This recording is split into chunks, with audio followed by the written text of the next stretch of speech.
மாண்புமிகு தமிழ்நாட்டின் முதலமைச்சர் அண்ணன் தளபதி அவர்களுடைய தலைமையிலான இந்த அரசில் அனைத்து துறைகளும் சிறப்பாக செயல்பட வேண்டும் என்று மாண்புமிகு முதலமைச்சர் அவர்கள் விரும்பி அந்த விருப்பத்தை நிறைவேற்றுகின்ற வகையில்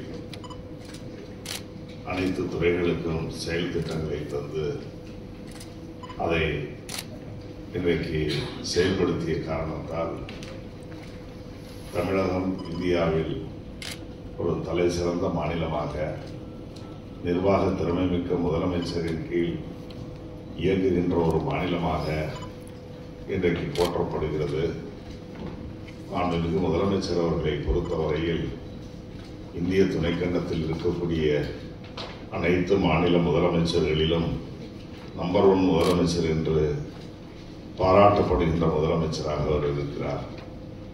அந்த வகையில் அனைத்து துறைகளுடைய முன்னேற்றத்திலும் அக்கறையோடு செயல்படுகின்ற நம்முடைய முதலமைச்சர் அவர்களுடைய எண்ண ஓட்டத்திற்காக நம்முடைய கூட்டுறவுத்துறையும் அதற்கென ஒப்படைக்கப்பட்ட பணிகளை நாம் சிறப்பாக செய்திட வேண்டும் என்று அதை நாம் திட்டமிட்டு செயல்படுத்தி வருகிறோம்.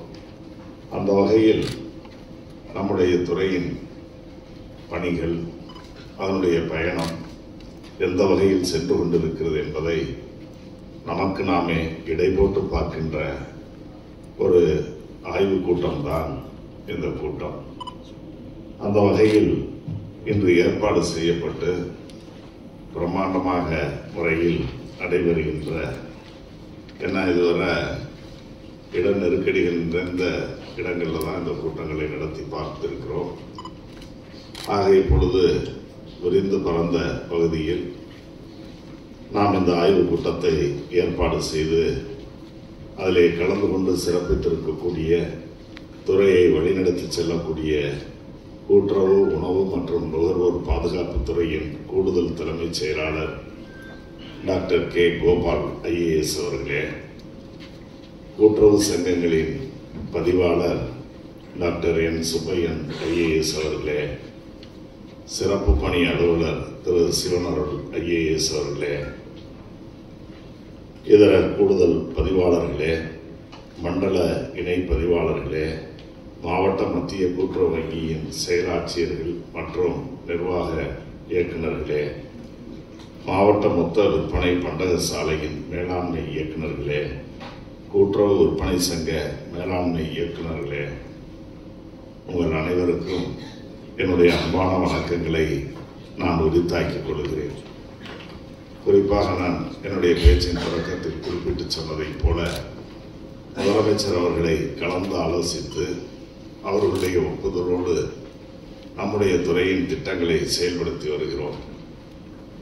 அந்த அடிப்படையிலே தான் கடந்த நடப்பு நிதியாண்டில் நடைபெற்ற சட்டமன்ற கூட்டத்தொடரில் நம்முடைய கூட்டுறவுத்துறையின் மானிய கோரிக்கையின் மூலமாக நான் குறிப்பிட்டு சொன்னதைப் போல எடைபோட்டு பார்க்கின்ற கூட்டம் என்கின்ற பொழுது 44 அறிவிப்புகள் அறிவிக்கப்பட்டு அவற்றில் 43 இன்றைக்கு செயல்பாட்டுக்கு வந்திருக்கிறது, அரசாணைகள் வழங்கப்பட்டிருக்கிறது என்றால் அது மிகையாகாது. அந்த வகையிலே தான் எஞ்சிய அந்த ஒரு அறிவிப்பும் இன்னும் ஒரு சில தினங்களில் செயல்பாட்டுக்கு வரும் என்று நான் நம்புகிறேன். அதே போல இனி எதிர்காலத்தில் நாம் கடந்து வந்த பாதை நாம் ஆய்வு செய்கின்ற அதே நேரத்தில் எதிர்காலத்தில் நம்முடைய திட்டங்கள் எப்படி இருக்க வேண்டும் என்ற கருத்துக்களையும் ஆலோசனைகளாக நீங்கள் ஒவ்வொருவரும் வழங்க வேண்டும் என்று நான் உங்களை அன்போடு கேட்டுக்கொள்கிறேன். குறிப்பாக நமக்கென்று முதலமைச்சர் அவர்கள் தந்திருக்கின்ற இலக்கீடுகள் என்று சொன்னோமே, அந்த வகையில் பார்த்தீர்களேயானால் பல்வேறு வகையான கடன்கள், குறிப்பாக நலிந்த பிரிவினருக்கான அந்த கடன்களை எல்லாம் நிறைவாக செய்திட வேண்டும் என்று கூடுதல் இலக்குகள் நியமிக்கப்பட்டிருக்கிறது.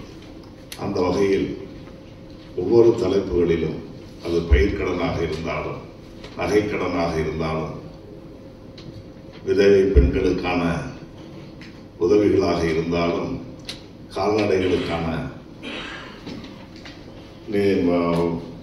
கடன் தொகைகளாக இருந்தாலும் இப்படி மகளிர் சுய உதவி குழுக்கள் போன்ற அனைத்து தரப்பினருக்கும் ஒதுக்கப்பட்ட அந்த இலக்கீடுகளை எட்டியிருக்கிறீர்களா என்று நாம் எண்ணி பார்க்க வேண்டும்.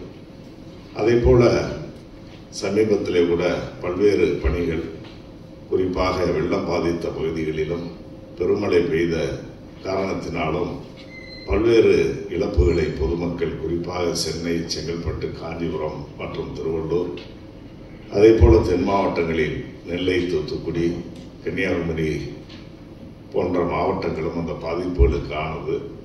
அந்த பாதிப்புகளுக்கான மக்களுக்கு நம்முடைய துறையின் மூலமாக பல உதவிகளை செய்கின்ற வாய்ப்பினை முதலமைச்சர் அவர்கள் தந்தார்கள். அதையும் நீங்கள் சிறப்பாக நம்முடைய துறையின் சார்பில் செய்திருக்கிறீர்கள். அதற்காக நான் உங்களையெல்லாம் அனைவரையும், நம்முடைய செயலர் உள்ளிட்ட பதிவாளர் உள்ளிட்ட அனைவருக்கும் என்னுடைய வாழ்த்துக்களை நான் தெரிவித்துக் கொள்கிறேன்.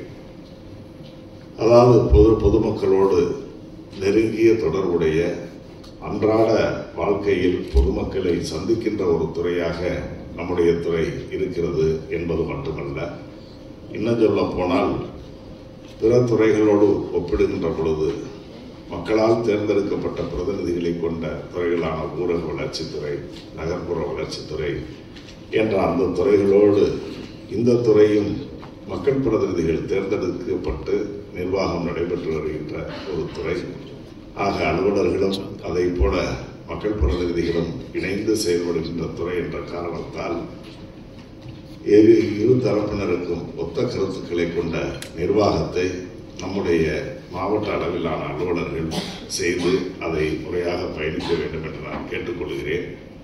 இன்னும் இடைப்பட்ட காலத்தில் தேர்தல் நடத்துவதற்கான அந்த காலக்கெடு நெருங்கி இருந்தாலும் கூட தேர்ந்தெடுக்கப்பட்ட பிரதிநிதிகளுடைய பதவிக்காலம் முடிவுற்றிருந்த நிலையில் இப்பொழுது நீங்களே அந்த நிர்வாக பொறுப்பை ஏற்றிருக்கிறீர்கள். ஆகவே எந்தவித குறைபாடுகளும் இல்லாத அளவிற்கு உங்களுடைய செயல்பாடுகளை அமைத்துக் கொள்ள வேண்டும் என்று நான் உங்களை அன்போடு கேட்டுக்கொள்கின்றேன்.